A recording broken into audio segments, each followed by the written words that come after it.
अस्सलाम वालेकुम रहमतुल्लाह। आज हमको देखना है सेकंड लॉ ऑफ थर्मोडायनामिक्स। हमने heat engine, refrigerator, carrot engine सारे के सारी चीजें पढ़ ली हैं। सेकंड लॉ की जरूरत क्यों पड़ी? क्योंकि फर्स्ट लॉ में कुछ लिमिटेशंस थे। फर्स्ट लॉ क्या है? Delta Q is equal to delta U plus delta W. खत्म। फर्स्ट लॉ ने हमको बताया कि हम हीट को वर्क के फॉर्म में कन्वर्ट कर सकते हैं, उसी तरह वर्क को हीट के फॉर्म में कन्वर्ट कर सकते हैं। और कैसे कन्वर्ट करेंगे उसके लिए उसने फॉर्मूला दिया, heat supply is equal to change in internal energy plus external work done. मतलब आप हीट सप्लाई करके किसी भी चीज को वर्क डन में कन्वर्ट करवा सकते हैं। हीट को वर्क डन में कन्वर्ट करो या वर्क डन को हीट में कन्वर्ट करो। फर्स्ट लॉ का स्टेटमेंट इतना था।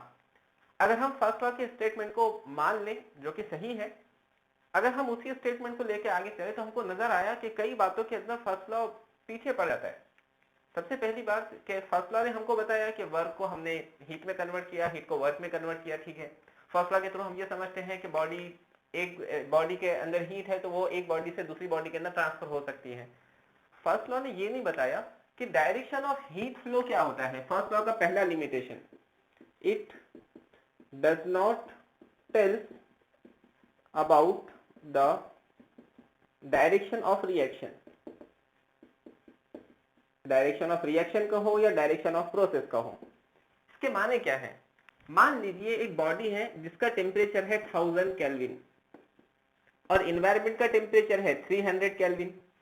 तो हमको बिल्कुल पता है कि हायर टेम्परेचर वाली बॉडी से लोअर टेम्परेचर वाली बॉडी की तरफ हीट ट्रांसफर होंगी। फर्स्ट लॉ ये कहता है कि जिस भी बॉडी के पास हीट है आप उससे हीट को निकाल सकते हैं। उसके लिए आपको कोई एक्सटर्नल वर्क डन करने की जरूरत नहीं है। जैसे हमने देखा कि जिस बॉडी का टेम्परेचर ज्यादा होगा वहां से लो टेम्परेचर वाली बॉडी की तरफ हीट फ्लो होने लगती है। लेकिन फर्स्ट लॉ के अकॉर्डिंगली हम जो बॉडी का टेम्परेचर कम है उसके अंदर से भी हीट निकाल सकते हैं, बस हीट को फ्लो करवाना है। फर्स्ट लॉ तो बस हीट का इक्विवेलेंट बताता है। अगर आप ये देखें कि हायर टेम्परेचर वाली बॉडी से लोअर टेम्परेचर वाली बॉडी की तरफ हीट फ्लो होती है, this is a spontaneous process. इस डायरेक्शन में हमारा प्रोसेस होता है। अगर हम फर्स्ट लॉ की बात को माने तो फर्स्ट लॉ ये कहता है जिस बॉडी के पास भी हीट है वो वर्क कर सकती है। वर्क करने के लिए उसके अंदर से हीट निकाली जा सकती है। तो क्या हम ये समझ लें कि जिस बॉडी का टेम्परेचर सराउंडिंग से भी कम है, बर्फ का टुकड़ा है, क्या हम उसके अंदर से भी बगैर किसी काम के हीट निकाल सकते हैं? हीट निकालना मतलब क्या? आपके जहन में बात आ रही होंगी, बर्फ का टुकड़ा है वो पानी के अंदर कन्वर्ट होता है, मतलब हीट ट्रांसफर तो हो रहा है, लेकिन हम उस बॉडी से हीट नहीं निकालते। क्योंकि हीट निकालना इसका मतलब ये है कि टेम्परेचर ऑफ द बॉडी को कम करना। बर्फ का टेम्परेचर और ज्यादा कम नहीं होता, एनवायरमेंट बर्फ को हीट सप्लाई करता है। फर्स्ट लॉ की बात माने तो फर्स्ट लॉ ये कहता है कि किसी भी बॉडी के पास जिसके पास हीट है आप उससे हीट एक्सट्रैक्ट कर सकते हैं। लेकिन प्रैक्टिकली ये देखा गया कि जब भी हीट एक्सट्रैक्शन की बात आती है, हीट फ्लो की बात आती है, तो उसके लिए फिक्स डायरेक्शन है। फर्स्ट लॉ डायरेक्शन के बारे में हमको कोई इंफॉर्मेशन नहीं देता, ये उसका पहला लिमिटेशन है। इसलिए हमको सेकंड लॉ को इंट्रोड्यूस करवाना पड़ा जिसमें हम ये देखेंगे कि डायरेक्शन ऑफ रिएक्शन क्या होता है। पहला लिमिटेशन समझ आया? हमने देखा स्पॉन्टेनियस प्रोसेस है कि हॉट बॉडी से कोल्ड बॉडी की तरफ, हॉट बॉडी से कोल्ड सराउंडिंग की तरफ हीट आसानी से ट्रांसफर होती है, उसके लिए कुछ करने की जरूरत नहीं पड़ती। इसी तरह फर्स्ट लॉ ये कहता है कि कोल्ड बॉडी से हॉट बॉडी की तरफ हीट ट्रांसफर होगी, उसके लिए भी कुछ करने की जरूरत नहीं पड़ेगी। अलबत्ता हमने देखा कि ऐसा होता नहीं है। कोल्ड बॉडी से टेम्परेचर निकालना स्पॉन्टेनियस प्रोसेस नहीं है, आप उसको जबरदस्ती करवाते हैं, वो खुद से ऐसा काम नहीं करती। फर्स्ट लॉ ये कहता है कि वो हो सकता है, अलबत्ता देखा यह गया कि ऐसा पॉसिबल नहीं है। इसका मतलब फर्स्ट लॉ डायरेक्शन के बारे में हमको कोई इंफॉर्मेशन नहीं देता कि कौन सा प्रोसेस किस डायरेक्शन में पॉसिबल है और कौन सा प्रोसेस किस डायरेक्शन में स्पॉन्टेनियसली पॉसिबल नहीं है। आपको कुछ एक्स्ट्रा एफर्ट वहां लगाना पड़ेगा। यह है first limitation of the first law of thermodynamics. अगर हम फर्स्ट लॉ ऑफ थर्मोडायनेमिक्स को माने, according to first law, heat engine with 100% efficiency is possible। अगर हम फर्स्ट लॉ की बात को माने तो फर्स्ट लॉ ये कहता है कि ऐसा हीट इंजन बनाना पॉसिबल है जिसकी इफिशियंसी 100% हो। इसको थोड़ा सा आगे लेकर चलते हैं, हमने इसको पहले डिस्कस कर लिया। मान लीजिए ये हमारा सोर्स है, सोर्स से कितनी हीट एक्सट्रैक्ट की गई? तो Q1 क्वांटिटी की हीट एक्सट्रैक्ट की गई। यहाँ पे हमारा हीट इंजन है, हीट इंजन ने इस हीट को कन्वर्ट किया वर्क में और बची कुछ हीट दे दिया Q2 सिंक को। ओके, अगर मैं आपसे पूछूं कि वर्क डन कितना होगा तो आप कहेंगे वर्क डन होगा Q1 माइनस Q2, ये चीज तो हमको पता है। सप्लाई की जाने वाली हीट में से निकलने वाली हीट माइनस कर दो, उतना वर्क डन आपको मिल रहा होगा। इफिशियंसी का फॉर्मूला क्या है, work done upon heat input. Work done कितना है, Q1 by Q2, और हीट इनपुट कितना है, Q1। That means Q1 upon Q1 minus Q2 upon Q1, that means 1 by Q2 by Q1। अगर मुझे इफिशियंसी को 100% करना है, अगर मुझे 100% इफिशियंसी चाहिए, इसका सोल्यूशन ये है कि Q2 को 0 करना पड़ेगा। अगर Q2 0 हो जाए, Q1 तो 0 हो ही नहीं सकता, वो तो हीट सप्लाइड है, उसी को तो वर्क डन में कन्वर्ट करना है। Q2 0 हो जाए तो 0 by Q1 0 होगा, 1 माइनस 0 1 होगा, तो इफिशियंसी 100% बन जाएगी। इसका मतलब क्या है, इसका मतलब ये है कि जितनी हीट आपने सप्लाई की है वो पूरी की पूरी हीट वर्क डन में कन्वर्ट होना चाहिए। क्योंकि वर्क डन का फॉर्मूला क्या मिला, वर्क डन का फॉर्मूला हमको मिला है work done is equal to Q1 minus Q2। अगर Q2 0 है तो वर्क डन मिल जाएगा Q1। वर्क डन Q1 कब मिलेगा, उस वक्त मिलेगा जब जितनी हीट सप्लाई की गई वो पूरा का पूरा वर्क डन में कन्वर्ट हो गया और सिंक को कोई भी हीट नहीं दी गई। अगर ऐसा होता है तो हम कहेंगे कि हमारा इंजन 100% इफिशिएंट है। अकॉर्डिंग टू फर्स्ट लॉ आप हीट को वर्क में कन्वर्ट कर सकते हैं और कंप्लीटली कर सकते हैं। 10 जूल की हीट है तो 10 जूल का वर्क आपको मिल सकता है। फर्स्ट लॉ ये बताता है कि you can convert heat into work and work into heat, दोनों चीजें पॉसिबल है और होता भी है। लेकिन फर्स्ट लॉ ये बताता है कि हम पूरी हीट को पूरा वर्क में कन्वर्ट कर सकते हैं, जो कि पॉसिबल नहीं है। ऐसा हीट इंजन बनाना पॉसिबल ही नहीं है कि वो पूरी हीट को पूरे वर्क डन में कन्वर्ट कर दे, सिंक को कोई भी चीज ना दी जाए। ये चीज फीजिबल नहीं है, ऐसा नहीं होता। होता क्या है कि जितनी हीट आपने दी उसमें से कुछ पोर्शन वर्क डन में कन्वर्ट होता है, कुछ पोर्शन सिंक को सप्लाई किया जाता है। अगर सिंक ना हो तो ये प्रोसेस फिजिबल नहीं है, प्रैक्टिकली पॉसिबल ही नहीं है। मतलब आप ये करें कि इंजन में, गाड़ी के इंजन के अंदर पेट्रोल डाले और जितना पेट्रोल डाला पूरा का पूरा वर्क डन मिल गया, साइलेंसर के थ्रू बाहर कुछ निकला ही नहीं। आपने बचपन में किया होगा, साइलेंसर पे पैर लगा दो, उस पे कुछ उसको बंद कर दो, गाड़ी चलती नहीं है। आप ये काम नहीं कर सकते कि एग्जॉस्ट टेम्परेचर 0 हो जाए, एग्जॉस्ट हीट 0 हो जाए और हमारा सिस्टम वर्क करने लगे। ये फिजिबल नहीं है। फर्स्ट ऑफ ये बताते हैं कैसा फिजिबल है, लेकिन हम हमारी डेली लाइफ में देखते हैं कि ऐसा इंजन बनता ही नहीं है। आप हीट सप्लाई करेंगे और आप चाहेंगे कि बगैर Q2 के पूरा का पूरा वर्क डन मिल जाए, ये काम नहीं होता, कुछ ना कुछ लॉस होता ही है। फर्स्ट लॉ ये बताता है कि 100% इफिशिएंसी पॉसिबल है, लेकिन प्रैक्टिकली ये देखा गया कि it is impossible to construct a engine having 100% efficiency. First law के थ्रू पॉसिबल, रियलिटी में इम्पॉसिबल। तो ये दूसरा लिमिटेशन हुआ फर्स्ट लॉ का, जिसके लिए हमको सेकंड लॉ की जरूरत पड़ी। सेकंड लॉ ने हमको बताया कि ऐसी चीजें बनाना इम्पॉसिबल है। ये हुए दो limitation. Third limitation, according to first law, according to first law, a refrigerator with infinite coefficient of performance is possible.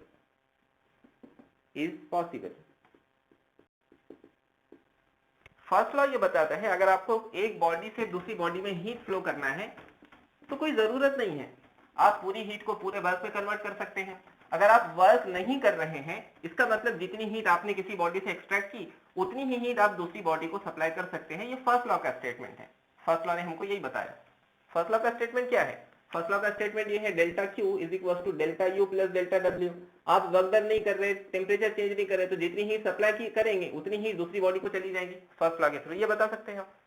अगर हम बात करें रेफ्रिजरेटर की, तो और एक मतलब आते हैं रेफ्रिजरेटर पर वापस। ये हमारा कौन होगा? सोर्स। यहाँ पे हमारा रेफ्रिजरेटर होगा और यहाँ पे हमारा सिंक होगा। रेफ्रिजरेटर के केस में हम क्या करते हैं, हम सिंक से Q2 amount of heat extract करते हैं। रेफ्रिजरेटर पर कुछ ना कुछ वर्क किया जाता है और वर्क करने के बाद हीट ज्यादा क्वांटिटी की सोर्स को सप्लाई की जाती है। वर्क डन कितना करना पड़ता है? वर्क डन करना पड़ता है Q1 माइनस Q2। इतना वर्क डन हम उसको करते हैं। हम ये चाहते हैं कि हमको वर्क डन करना ना पड़े और कम टेम्परेचर वाली बॉडी से हीट निकलकर ज्यादा टेम्परेचर वाली बॉडी की तरफ चली जाए। फर्स्ट लॉ कहता है कि ये पॉसिबल है। किसी बॉडी से हीट निकालो, उतनी ही हीट दूसरी बॉडी को सप्लाई कर दो, काम खत्म करो। फर्स्ट लॉ इसके बारे में हमको बताता है कि हाँ ये पॉसिबल है। अगर हम सोचें कोएफिशिएंट ऑफ परफॉर्मेंस के बारे में, दैट मींस बीटा, यहाँ पे आउटपुट क्या है, हम क्या करना चाहते हैं, हम चाहते हैं हीट एक्सट्रैक्ट करना, तो हीट एक्सट्रैक्टेड, और इनपुट क्या है, वर्क डन इनपुट दिया गया, that means Q1 minus Q2। अगर हमने ऐसा किया कि वर्क डन को जीरो कर दिया तो डिनोमिनेटर जीरो हो जाएगा, that means beta is equal to Q2 divided by zero. मतलब हम कुछ भी वर्क डन करना ही नहीं रेफ्रिजरेटर पे, कुछ सप्लाई नहीं कर रहे हैं, तो कोएफिशिएंट ऑफ परफॉर्मेंस बन जाएगा इनफाइनाइट। इसका मतलब ये है वर्क डन जीरो हो गया, उसने जितनी हीट सिंक से लिया था उतनी सोर्स को सप्लाई कर दिया बगैर किसी एक्सटर्नल वर्क डन के। आपको प्लग लगाना ही नहीं पड़ा। सॉकेट में, फ्रिज के लिए सॉकेट में करंट स्विच लगाना पड़ता है, करंट वहां सप्लाई किया जाता है तो रेफ्रिजरेटर वर्क करता है। यहाँ क्या हुआ, हमने किसी वर्क डन के बगैर कम टेम्परेचर वाली बॉडी से हीट ज्यादा टेम्परेचर वाली बॉडी की तरफ ट्रांसफर कर दिए, कोएफिशिएंट ऑफ परफॉर्मेंस इनफाइनाइट आ गया। फर्स्ट लॉ कहता है कि ऐसा हो सकता है, अलबत्ता प्रैक्टिकली पॉसिबल नहीं है। जब तक हम रेफ्रिजरेटर पर कोई एनर्जी सप्लाई नहीं करेंगे, कोई वर्क डन नहीं करेंगे, वो हीट एक्सट्रैक्ट करेगा ही नहीं, और नहीं करता है। तो यहां पर प्रॉब्लम आता है रियल लाइफ के एग्जांपल्स में जो हम आसपास देखते हैं वो, और हमको फर्स्ट लॉ जो सिखाता है वो। तो these are limitations of first law. First law की लिमिटेशंस है, यहाँ वो काम नहीं करता, वो डायरेक्शन ऑफ रिएक्शन नहीं बताता, प्रोसेस किस डायरेक्शन में पॉसिबल है किस में पॉसिबल नहीं है वो नहीं बताता। उसके लिए हम ये कह सकते हैं कि इंजन 100% इफिशिएंट होता है, फर्स्ट लॉ ये बताता है, लेकिन वो है नहीं। वो ये कहता है कि रेफ्रिजरेटर ऐसा बनाना पॉसिबल है जो बगैर किसी वर्क डन के मुसलसल कम हीट वाली बॉडी से हीट और निकालता रहे, ऐसा कि आपको वर्क डन करना ही नहीं पड़े। मतलब क्या कमाल है, देखो फ्रिज आप चला रहे हैं लेकिन आपको एनर्जी सप्लाई नहीं करना पड़ रहा है, बिजली का बिल नहीं आ रहा है, सारी चीजें बच गई। ऐसी चीजें पॉसिबल नहीं है रियल लाइफ में, अलबत्ता फर्स्ट लॉ कहता है। So these are the limitations of first law. अगर फर्स्ट लॉ की लिमिटेशंस है तो हमको फर्स्ट लॉ के लिमिटेशंस को दूर करने के लिए किसी लॉ की जरूरत पड़ी, इसलिए हमने वहां सेकंड लॉ ऑफ थर्मोडायनेमिक्स को इंट्रोड्यूस किया। तो second law of thermodynamics actually first law के लिमिटेशंस को दूर करने के लिए है। मान लीजिए एक बॉडी, उसको हम नाम देते हैं कैपिटल ए, उसका मास है स्मॉल m, ये अर्थ के सरफेस से h हाइट के ऊपर है। इसके पास पोटेंशियल एनर्जी कितनी होगी, mgh इसके पास एनर्जी होगी। उसी तरह एक दूसरी बॉडी है, उसको हम नाम देते हैं कैपिटल बी, इसका भी मास मान लो h है, m है, अलबत्ता ये अर्थ के सरफेस से h/2 डिस्टेंस के ऊपर है। ओके, तो इसके पास पोटेंशियल एनर्जी कितनी होगी, mgh/2 होगी। मतलब ए के पास की पोटेंशियल एनर्जी की आधी पोटेंशियल एनर्जी होगी। अगर हम बॉडी ए को बॉडी बी तक लेकर आ रहे हैं, ए को बी की पोजीशन तक लेकर आ रहे हैं, तो हमको कितनी एनर्जी मिलेगी, यहाँ पर एनर्जी है mgh, यहाँ पे एनर्जी है mgh/2, मतलब हमको मिलने वाली एनर्जी होगी mgh/2 जब ए बी तक आ जाएगा। ये बात मैकेनिक्स में सही है। अगर हम वही थर्मोडायनामिक्स में सीखें, मान लीजिए एक सोर्स है, उसका टेम्परेचर है 800 केल्विन, और यहाँ पे एक इंजन है, हीट इंजन, और यहाँ पे सिंक का टेम्परेचर है 400 केल्विन। हम क्या चाहेंगे, हम ये चाहेंगे कि ये पूरी 800 केल्विन सिंक को ट्रांसफर हो जाए। अलबत्ता सिंक का टेम्परेचर ऑलरेडी 400 केल्विन है, मतलब हम 800 केल्विन ट्रांसफर करना चाहते हैं, लेकिन कर कितनी सकते हैं, 800 से 400, मतलब सिर्फ 400 केल्विन का टेम्परेचर ट्रांसफर किया जा सकता है। तो ऐसे केस में उसकी इफिशियंसी 50% होगी। लेकिन फर्स्ट लॉ ये बताता है कि आप यहाँ की पूरी हीट को यहाँ ट्रांसफर कर सकते हैं, आपको इससे फर्क नहीं पड़ता है कि सिंक का टेम्परेचर कितना है। लेकिन रियल लाइफ में ऐसा होता नहीं है। हमको ऑब्वियसली ये पता है कि आप 800 केल्विन के टेम्परेचर को यहाँ ट्रांसफर कर पाएंगे, कब तक, जब तक कि दोनों का टेम्परेचर 400 ना हो जाए। हाँ, अगर इसका टेम्परेचर 0 केल्विन है, अगर सिंक का टेम्परेचर 0 केल्विन है, तो आप पूरा 800 यहाँ ट्रांसफर कर सकते हैं।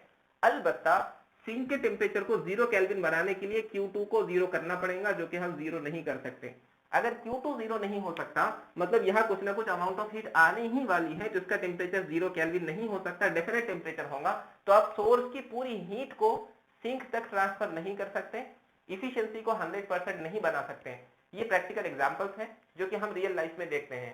फर्स्ट लॉ ने इसके बारे में कोई एक्सप्लेनेशन नहीं दिया, इसलिए अब हम पढ़ेंगे सेकंड लॉ के स्टेटमेंट, जो इन तमाम लिमिटेशंस को दूर करेंगे और हमको ये बताएंगे कि कौन सा प्रोसेस फिजिबल है, कौन सा प्रोसेस स्पॉन्टेनियस है, कौन सा इंजन ऐसा है जिसकी इफिशियंसी कितनी होगी, इंजन की इफिशियंसी प्रैक्टिकली 100% होती है या नहीं होती है, रेफ्रिजरेटर कैसा वर्क करता है। ये सारे क्वेश्चंस का आंसर हम सेकंड लॉ ऑफ थर्मोडायनामिक्स में देखेंगे। तो चलिए देखते हैं what is second law of thermodynamics.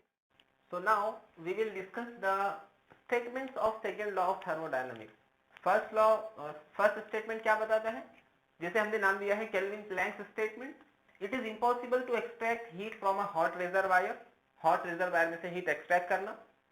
And convert it completely into work done, और उस ली गई हीट को पूरा का पूरा वर्क डन में कंप्लीट कर देना इम्पॉसिबल है without any heat given to the cold reservoir. यहाँ पे विदाउट आना चाहिए, so without any heat given to the cold reservoir. ऐसी चीज इम्पॉसिबल है कि आप क्या करें, हॉट रिजर्वायर यानी सोर्स से कुछ हीट ले, Q1 क्वांटिटी की हीट ली गई और इसको आपने पूरा का पूरा कन्वर्ट कर दिया, क्या में, वर्क डन में कन्वर्ट कर दिया, Q1 पूरा का पूरा वर्क डन मिल गया। ऐसे कि आपने कुछ भी हीट सिंक को सप्लाई नहीं की, ये प्रोसेस इम्पॉसिबल है। ऐसा प्रोसेस नहीं हो सकता कि कोई इंजन इस तरह वर्क करे कि वो जितनी हीट ले रहा है वो पूरी की पूरी हीट को वर्क डन में कन्वर्ट कर दे। ऐसा कि सिंक को दी जाने वाली हीट जीरो हो जाए, ये प्रोसेस फिजिबल नहीं है, ऐसा प्रोसेस नहीं हो सकता। सेकेंड लॉ ये बताता है, अगर हम सेकेंड लॉ की बात को माने तो सेकेंड लॉ ये कहता है कि Q1 क्वांटिटी से कुछ काम वर्क होगा और बची कुछ हीट जाएंगी सिंक को। ये चीज पॉसिबल है, ऐसा हो सकता है। इसलिए हमेशा वर्क डन जितनी हीट मिली उससे कम होता है और जितना वर्क डन हुआ उसका बचा कुचा सिंक के अंदर जाना ही पड़ेगा। ये स्टेटमेंट है हमारे सेकेंड लॉ का। इसको हम कहते हैं first statement of the second law of thermodynamics. दूसरा नाम केल्विन प्लैंक स्टेटमेंट भी इसको कहा जाता है। इसने बताया कि हमारी इंजन की 100% इफिशियंसी पॉसिबल नहीं है। इफिशियंसी 100% कब होंगी, जब वर्क डन और हीट सप्लाई दोनों बराबर हो जाएंगी, इसकी 100% इफिशियंसी हो जाएंगी। लेकिन ऐसा नहीं हो सकता, जितनी हीट सप्लाई की गई वो पूरी की पूरी वर्क डन में कन्वर्ट नहीं हो सकती। कुछ ना कुछ एनर्जी आपको सिंक को देना ही पड़ता है। इन शॉर्ट कुछ ना कुछ एनर्जी वेस्ट होने ही वाली है, इसलिए इंजन की इफिशियंसी कभी भी 100% नहीं हो सकती। तो सेकेंड लॉ को आप इस तरह भी समझ सकते हैं कि we can't construct an engine which has 100% efficiency। आप इसको इस तरह भी समझ सकते हैं, हम कोई इंजन इस तरह फॉर्म नहीं कर सकते, चाहे आप कुछ भी कर ले, ऐसा इंजन नहीं बन सकता है जिसकी इफिशियंसी 100% हो।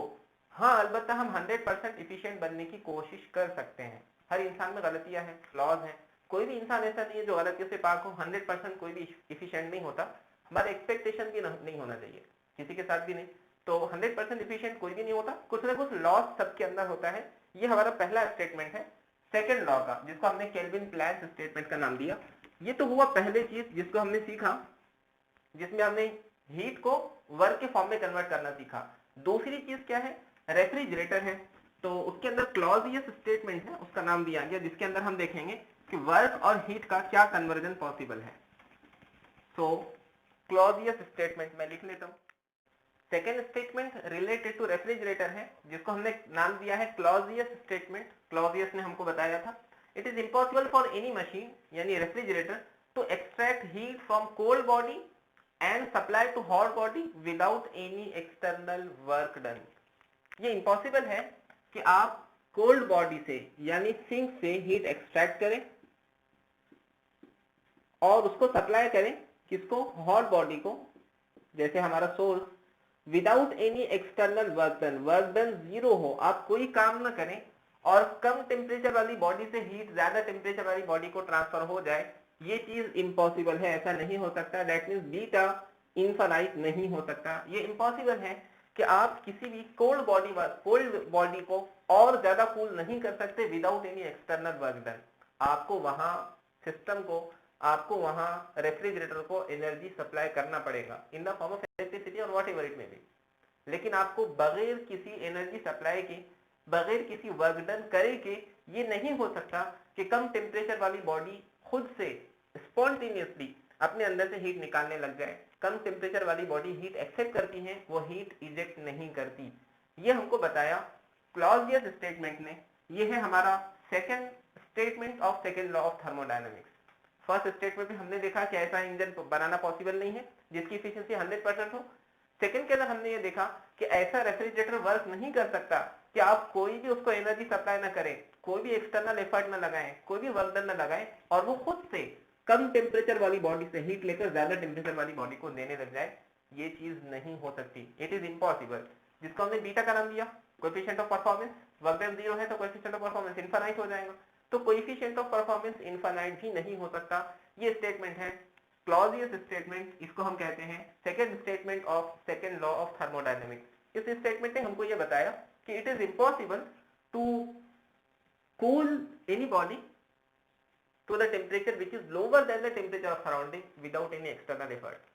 एक बॉडी है, उसका टेम्परेचर कम है, आप इसको खुद से, ये बॉडी खुद से अपना टेम्परेचर और ज्यादा कम नहीं कर सकती। अगर इसका टेम्परेचर ऑलरेडी सराउंडिंग से कम है तो ये खुद से अपना टेम्परेचर सराउंडिंग से और ज्यादा कम नहीं कर सकती अगर आप इस पर कोई एक्सटर्नल एफर्ट ना लगा रहे हो तो। ये स्टेटमेंट है सेकेंड लॉ ऑफ थर्मोडायनेमिक्स के। तो सेकेंड लॉ ऑफ थर्मोडायनेमिक्स ने हमको ये बताया कि किसी भी बॉडी का टेम्परेचर कभी भी सराउंडिंग से कम नहीं हो सकता। इन अदर वर्ड्स उसने ये बताया कि आप कोल्ड टेम्परेचर वाली बॉडी से हीट ज्यादा टेम्परेचर वाली बॉडी को कभी भी सप्लाई नहीं कर सकते। ये हो सकता है कि ज्यादा टेम्परेचर वाली बॉडी कम टेम्परेचर वाली बॉडी को हीट सप्लाई करे, अलबत्ता कुछ ना कुछ लॉस वहां भी होगा। उसने ये बताया कि आप कंप्लीट हीट को वर्क डन में कन्वर्ट नहीं कर सकते, Q2 को जीरो नहीं बना सकते। ये स्टेटमेंट्स हैं सेकेंड लॉ ऑफ थर्मोडायनामिक्स के। ये बहुत काम आते हैं, आप जब आगे मैकेनिकल में काम करेंगे, केमिकल रिएक्शंस पढ़ेंगे तो हम सेकेंड लॉ अप्लाई करके देखते हैं कि कौन सी रिएक्शन पॉसिबल है, कौन सी रिएक्शन पॉसिबल नहीं है, कौन सा प्रोसेस फिजिबल है, कौन सा प्रोसेस फिजिबल नहीं है। तो आई होप आपको सेकेंड लॉ ऑफ थर्मोडायनामिक्स भी समझ आ गया होगा। ये थ्योरेटिकल पार्ट है, इसके अंदर बहुत ज्यादा क्वेश्चंस आते नहीं है एमसीक्यूज के अंदर, अलबत्ता थ्योरी के अंदर इसके स्टेटमेंट याद करना जरूरी है। आई होप आपको सारा लेक्चर अच्छे से समझ आया होगा, पसंद आया होगा। हम इंशाल्लाह जल्द ही हमारे नेक्स्ट लेक्चर को लेकर मिलते हैं, तब तक के लिए फी अमानिल्लाह। Thank you.